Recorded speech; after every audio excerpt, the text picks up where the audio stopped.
welcome to the Daily Flow.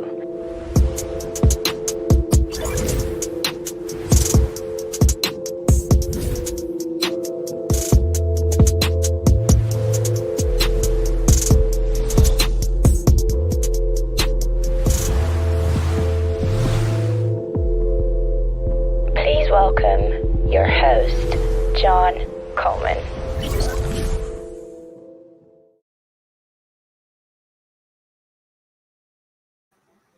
Hello everyone, happy Monday as they say.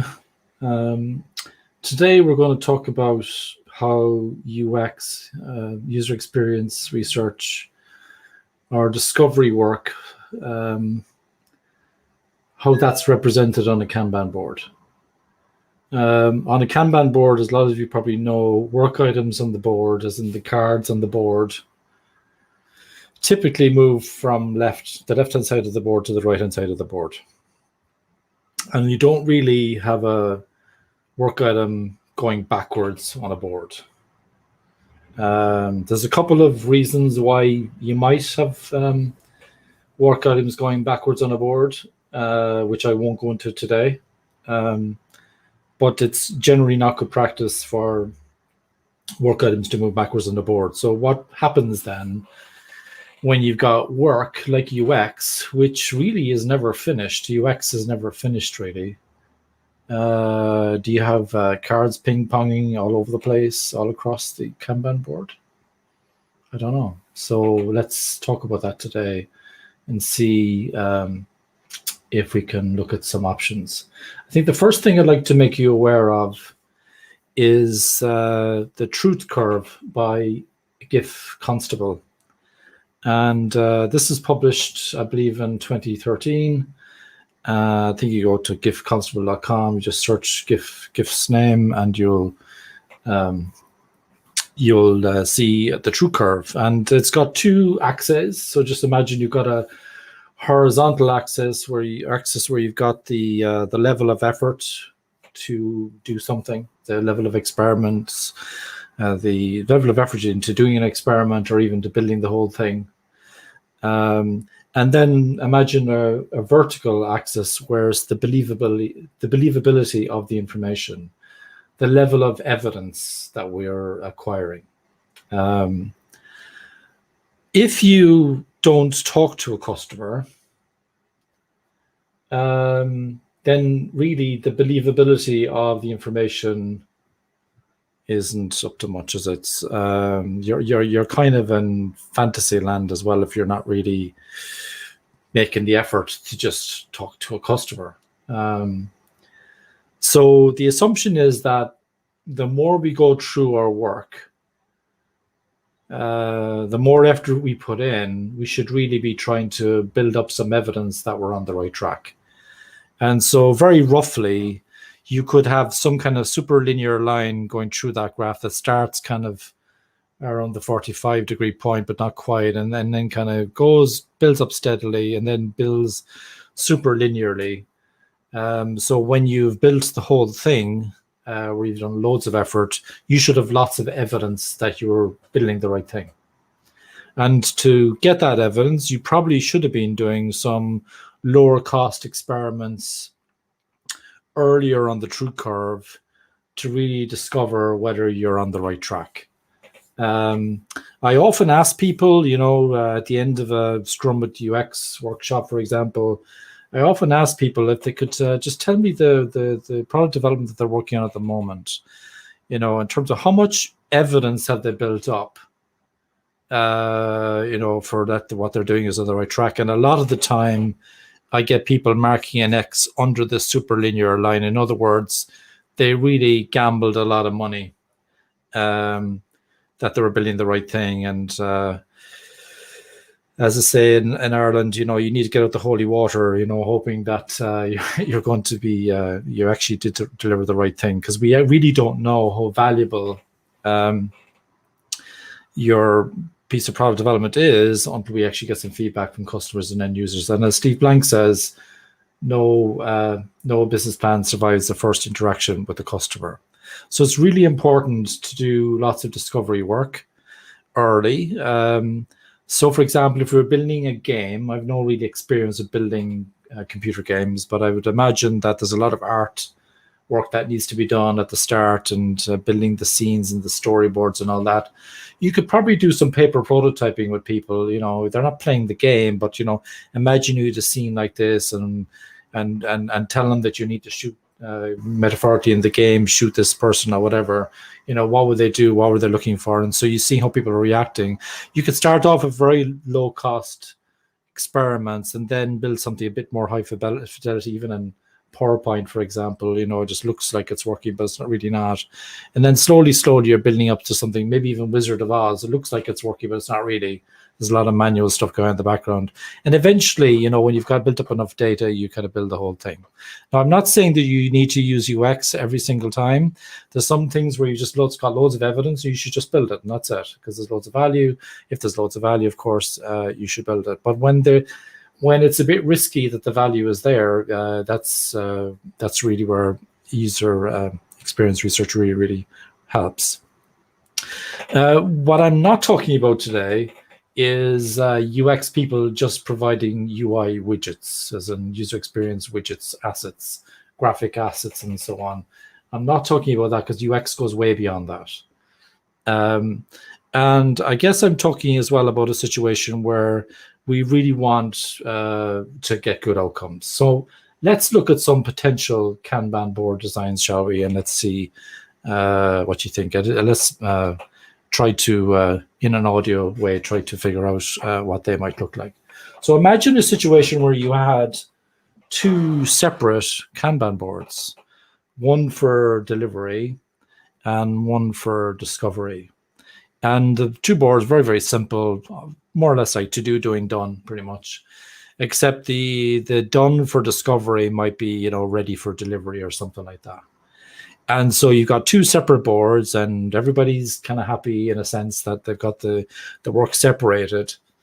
The problems, though, that I see with that is, number one, the level of empathy between the delivery folks and the discovery folks in terms of their work is kind of low. The delivery people don't appreciate the amount of work that goes into the discovery piece. They don't understand, maybe, and equally maybe the other way around, because they're not talking to each other on a day-to-day basis. They're kind of staying in their separate silos, and not really sure that's a sensible thing. So you get reduced empathy, and then the side effect of that is you get reduced transparency. So we really don't know when our stuff is going to be done, really, because we got people working probably in different backlogs. If you're using Scrum, for example, in Scrum at UX, we don't recommend that you have one backlog and everything's in the one backlog.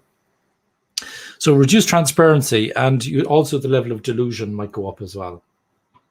So we're kind of doing lots of stuff, but really we're not really integrating what's going on. So in Jeff Patton's paper, Dual Track Agile, and David Denham did a great blog post as well last year on this, and I've included that in the description of this today. He's done a great talk of that. So Dual Track Agile is often misunderstood, and so really what we want to be doing is trying to integrate the discovery and delivery work. So that's option number one. I'm not a huge fan of separate boards. Okay. So let's imagine another situation where actually you use the same board, but you kind of had different colors for the different types of work. So imagine you had, I don't know, black for delivery work and red for UX work. So you'd have red cards and black cards on the backlog, same in the to-do column, same in progress, same in the shipped column. I guess what'd be a bit better about this is at least everything's in the same board. And I think as well, to be fair, there will probably be less execution bias. So execution bias is where you keep doing what you said you do because that's what you said you would do, instead of, oh, I've actually learned something new and we've got some new insights now, so therefore we should do something different. So when a discovery item kind of gets to the end of the workflow here, maybe, well, this is key really. Not every item, in fact, I would say most items that go through discovery probably will not be delivered, because we will hopefully build up some evidence that we shouldn't build them because people don't want them. We know from the chaos report time and time again that 2/3 of features are rarely or never used. So we're trying to reduce that by doing lots more experimentation. And at least I think we're reducing the execution bias here. The level of transparency is going up. The level of transparency is going up. The level of empathy is going up. And I think as well, we have a better kind of sense. But the only thing is, when the UX work gets through, does that start new work that goes through the system all over again? So not sure about how we synchronize the work. When someone asks us, when will it be done? Well, it's an almost impossible question to answer anyway, but it's more difficult to read that from even though you've got a board one set for all, if you like, there's still room for improvement, I think. Okay, so that'd be that option, and then another option would be that you'd kind of have some of the items on your board. Let's say you had a board that you had like a backlog, and then maybe there's some kind of design, analysis, research column. In other words, it could be either of those. And then you've got some kind of delivery column with maybe 2 sub-columns, queue and in progress, because maybe when something's finished design isn't necessarily going to be delivered straight away. There might be some queue to get into delivery actually to get it done. And then you see the work has been shipped, and then maybe what we should be doing anyway, we should always be thinking about outcomes when we're looking at user experience research. And so we're looking at customer outcomes, user outcomes, even business outcomes. And you could have some columns also for reviewing the outcomes. Maybe divide that up into 3 sub-columns: queue, in progress, and done. So that's stuff that we built up loads of evidence, but actually in the end, did we get some value actually? So in this situation, you might have some items that are pure delivery. You might have some items that are pure discovery, like just doing some paper prototype or some experiment. You might have other items that are a bit more blended. Maybe you're doing some Wizard of Oz stuff. You're kind of building some website or some app. It looks like it's working, but there's actually a lot of stuff missing. Or there could even be a simple landing page or a fake door or something like that. So, but what you can do is you can blend the items. And when they're blended, maybe you can add a little token to the work item, or maybe have different coloring to show that there's a bit more going on.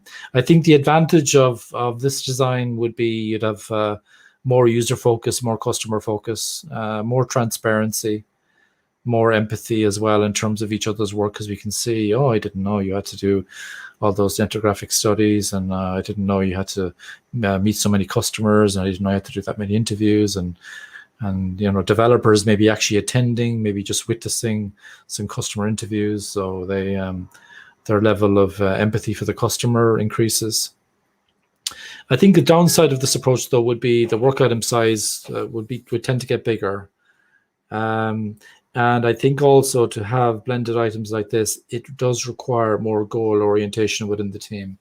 So if you're still in a team where it's kind of like, I'm all right, Jack, and I'm doing my thing, and you're doing yours, not really goal oriented as a team, then you might struggle with this. So getting to goal orientation, I'd suggest would really help you. The advantage of having a blended approach is that we're working together. If there's some additional items between discovery and delivery, sometimes we actually have to go back to discovery because we realize that, we built up loads of evidence, but actually it turns out that the cohort that we worked with wasn't really representative, so we actually have to go back and do something else.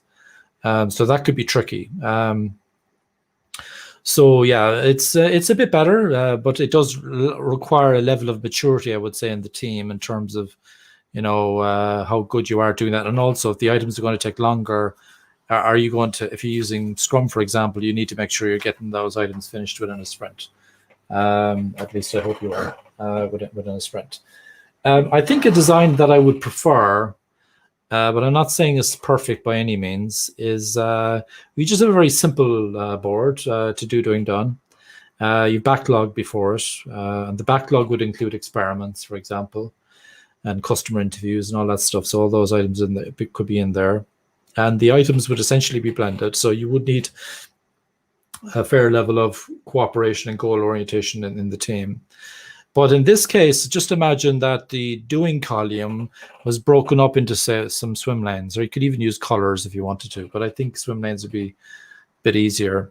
And because the reality is that discovery, where not every discovery item goes into delivery, not every delivery item will result in outcomes that are really good, although I hope we're going to validate all of our outcomes. And imagine a situation then where you actually had something in validation of outcomes, and you went off, you talked to a customer, and you actually discovered, oh crap, we're in the wrong road here, so we actually need to go back to the drawing board, go back to discovery.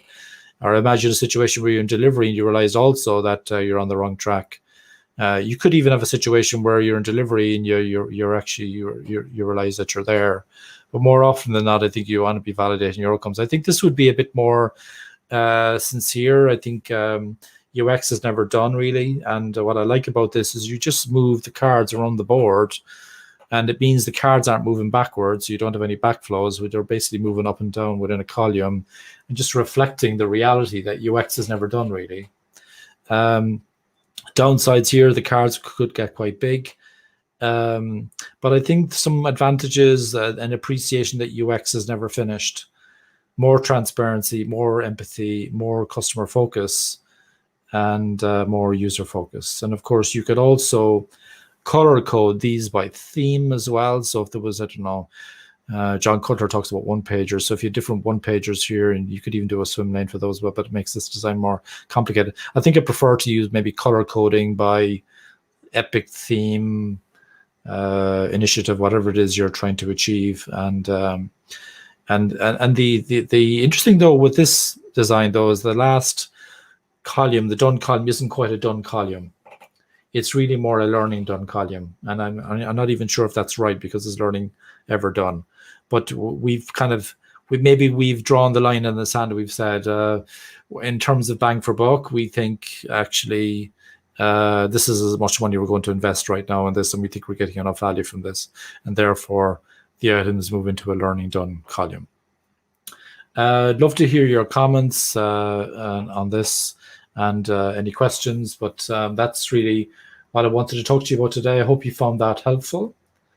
And I can just see some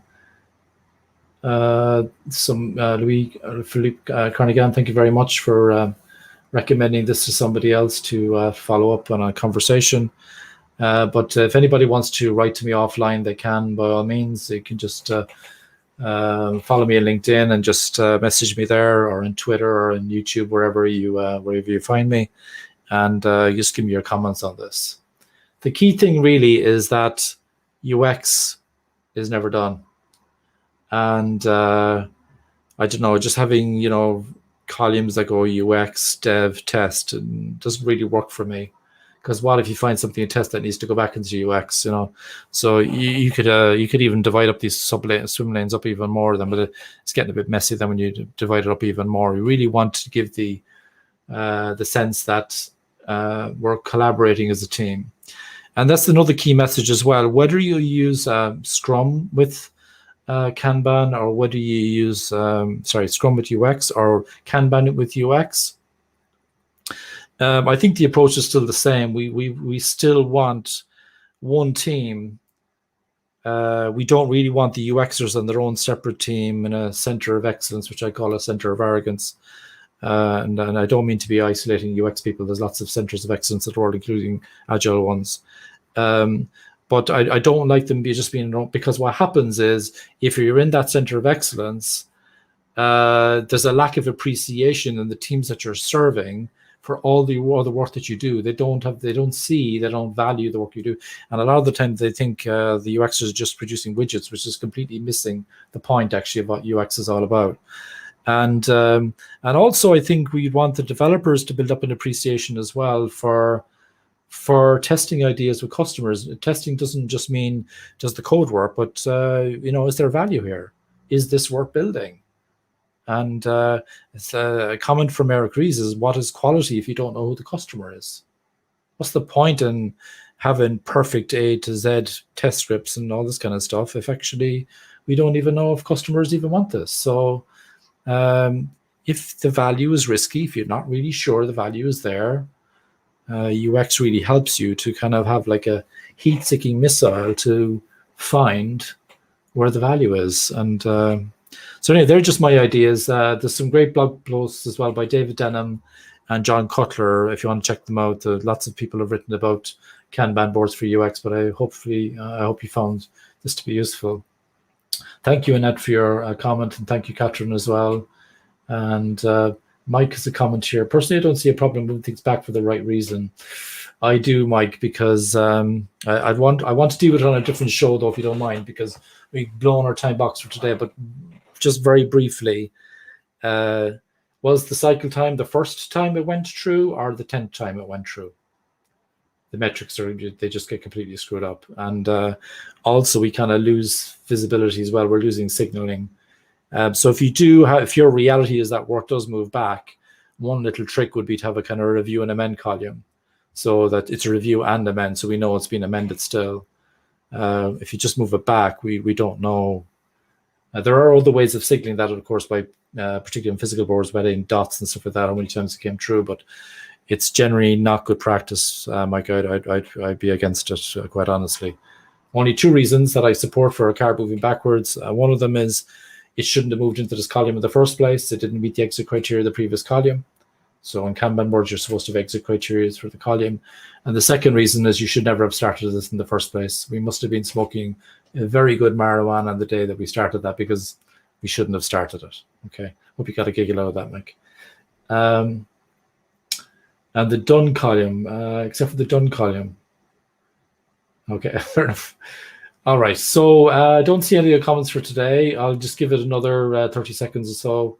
Thank you so much for your engagement. I hope you don't mind the translations on the right-hand side. I'm trying to be supportive of people whose English isn't the strongest. They're learning English, but they need a little bit of a crutch.